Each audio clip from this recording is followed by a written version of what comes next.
Losing your home to a fire is devastating, but facing that loss with no insurance coverage can feel overwhelming, even impossible. The good news, you still have options. In this video, I'll walk you through exact steps, resources, and real-world examples of how families recover after a fire with no insurance. And if you watch until the end, I'll share exactly how to get a free, customized recovery plan, guiding you every step of the way. My name is Lewis with House Fire Solutions. Let's get started.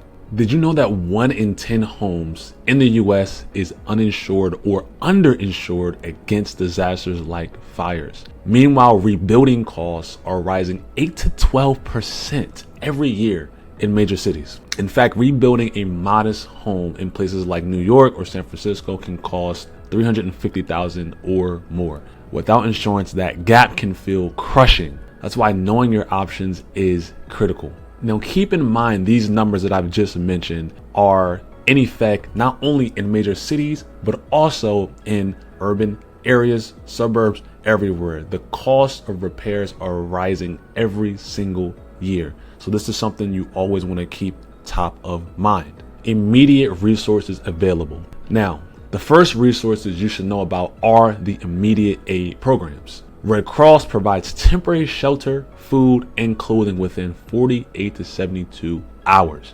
FEMA may step in if your fire is part of a federally declared disaster. Local charities and churches often step up with donations and volunteer help. Now, there's also crowdfunding platforms like GoFundMe that can rally support from friends and strangers. We've seen stories like this on the news a lot, so don't forget about those resources especially.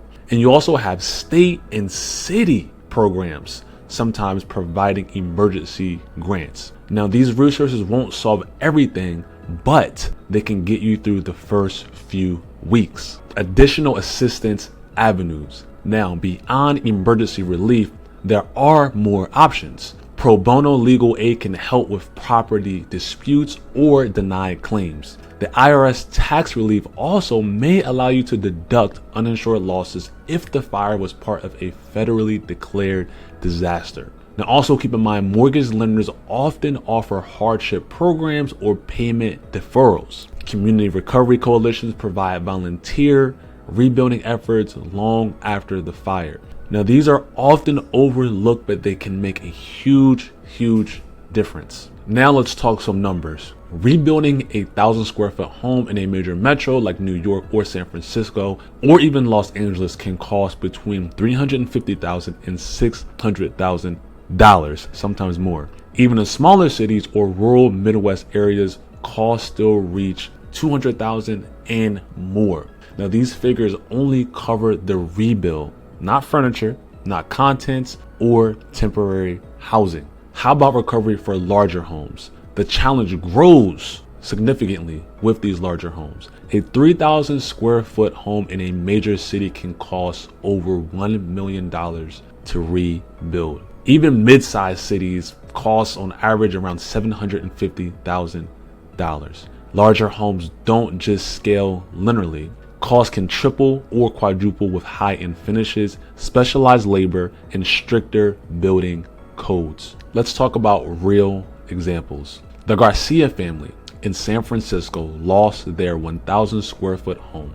Now, rebuilding costs were estimated at $400,000. They received 3 weeks of housing from the Red Cross, raised $80,000 through crowdfunding, got $5,000 from FEMA, and $10,000 from a local charity. But even with all that, they still faced a $305,000 gap. This shows how critical it is to combine resources creatively. Now, on the other side here, the Johnson family in Indianapolis. Their 1,000 square foot home required $200,000 to rebuild. They raised $30,000 through crowdfunding, got $15,000 from a state relief program, and received $5,000 worth of labor from volunteers.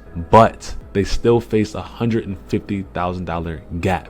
Different city, same reality. Recovery without insurance is tough, but possible with the right strategy. Now let's talk about immediate steps to take without insurance. Now, if you've experienced a fire and you don't have insurance, pay close attention here. And the first step is always most important. Ensure safety first. Contact the Red Cross or local relief agencies. Secure your property to prevent any further damage. Document everything with photos and video, very important.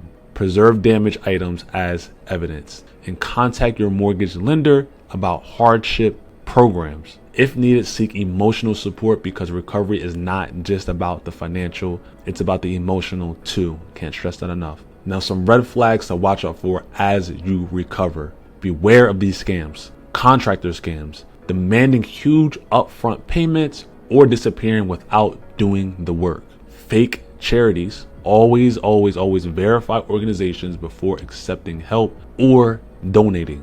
Predatory cash offers. Investors offering to buy your property far below value. These exploit vulnerable homeowners, so please do not fall victim. We see this more than you would think. The good news, you don't have to go through this alone. We provide free, personalized fire recovery plans, vetted contractor referrals, legal support, and 24/7 guidance, all at no cost to you. Check the description and any of our links for resources. After a fire, even without insurance, there is hope, and you do have options. Thank you for watching. My name is Lewis with House Fire Solutions, and contact us for clear steps and trusted solutions.